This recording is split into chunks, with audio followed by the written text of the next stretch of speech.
అందరికీ హరియో. మొన్న మంగళవారం రోజు జమ్మూ కాశ్మీర్లోని పెహల్గాంలో జరిగినటువంటి అత్యంత పాశవికమైనటువంటి సంఘటన అందరికీ తెలిసిన విషయమే.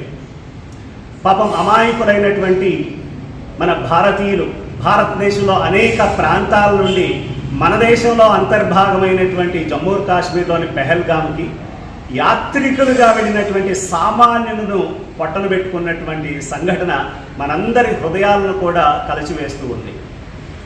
ఒకసారి జరిగిన సంఘటన గుర్తు తెచ్చుకుంటే ప్రతి ఒక్కరిని కూడా వచ్చినటువంటి ముష్కరులు వారి యొక్క ఐడి కార్డులు చూసి మీరు ఎవరు హిందువులా ముస్లింలా అని అడిగి హిందువుల్ని మాత్రమే లక్ష్యంగా చేసుకొని అత్యంత క్రూరంగా చంపడం అనేది ఇప్పటికీ కూడా జీర్ణించుకోలేకపోతున్నటువంటి అంశం. ఎందుకు ఇలా జరుగుతుంది? హిందువులే ఎందుకు లక్ష్యంగా చేసుకున్నారు? ఒక మాట అడిగి ఉన్నారు, మీకు ఈ వాక్యం ఖురాన్లో ఈ వాక్యం చదవటం వచ్చా అని చెప్పేసి, రాకపోతే నువ్వు కాఫీర్ అనేటువంటి పేరుతోటి వారిని పాశవికంగా చంపడం జరిగింది, కాల్చి చంపడం జరిగింది.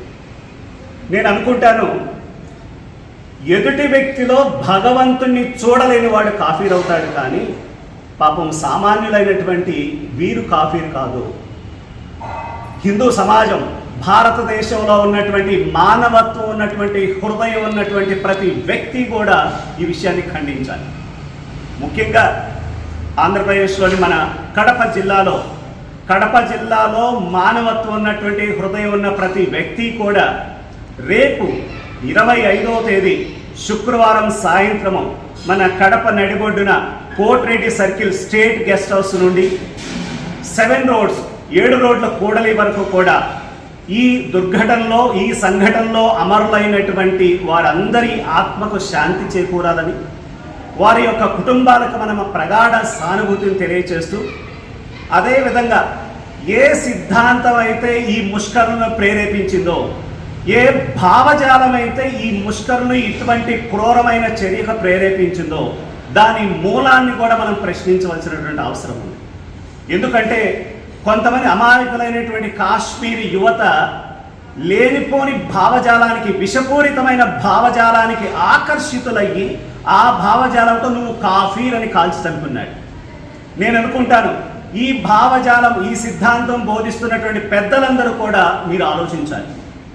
మనము ఆ ప్రార్థనాలయాల్లో దయచేసి మీరు ఒకటి బోధించాలి, కాఫీర్ అంటే ఇదిగో ఇది చదవలేని వాడు కాఫీర్ కాదురా, ఎదుటి వ్యక్తిలో భగవంతుణ్ణి చూడలేనివాడు, తోటి వ్యక్తిలో మానవత్వాన్ని చూడలేనివాడు, ఎదుటి వారిలో భగవతత్వం చూడలేనివాడు కాఫీర్ అవుతాడు, ప్రేమ దయ జాలి లేనివాడు కాఫీర్ అవుతాడని పెద్దలందరూ కూడా ఈ విషయాన్ని దయచేసి రాబోయే తరాలకు తెలియచెప్పాలి.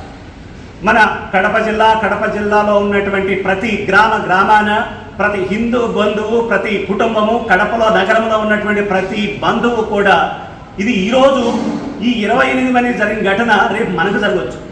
మనం ఎన్నోసార్లు అమర్నాథ్ వెళ్తూ ఉంటాం, కరెక్ట్గా పెహల్గాం మీద వెళ్తుంటాం, పంచతరణి మీదుగా అమర్నాథ్కి. రేపు ఆ సంఘటన మనం ఉండొచ్చు. మన కాశ్మీర్కి సేద తీరడానికి ఏదో యాత్రగా మనకెడితే అది మన ఇంట్లో మన బిడ్డలకి మనకు జరగవచ్చు. కాబట్టి మనమందరం కూడా ముందు ఇటువంటి చర్యలకు మేము పూర్తిగా భారతీయులంతా మతాలకు అతీతంగా దీనికి వ్యతిరేకము అని ఒక ఉద్ఘటనగా తెలియజేయవలసినటువంటి అవసరం ఉంది. కాబట్టి హిందూ బంధువులందరూ కూడా ప్రతి కుటుంబంలో వారు బయలుదేరండి. శుక్రవారం సాయంత్రం 5 గంటలకు మనం కోటిరెడ్డి సర్కిల్ నుంచి మొదలయ్యి 7 రోడ్ల కోడలి వరకు కూడా ఆ కుటుంబాలకు ప్రగాఢ సానుభూతి తెలియచేస్తూ కూడా ఈ హేయమైన చర్యను మనము అందరము కూడా ఖండించవలసిన అవసరం ఉంది. కాబట్టి ప్రతి ఒక్కరూ ఈ కార్యక్రమానికి విచ్చేయవలసిందిగా మనవి. హరి ఓం.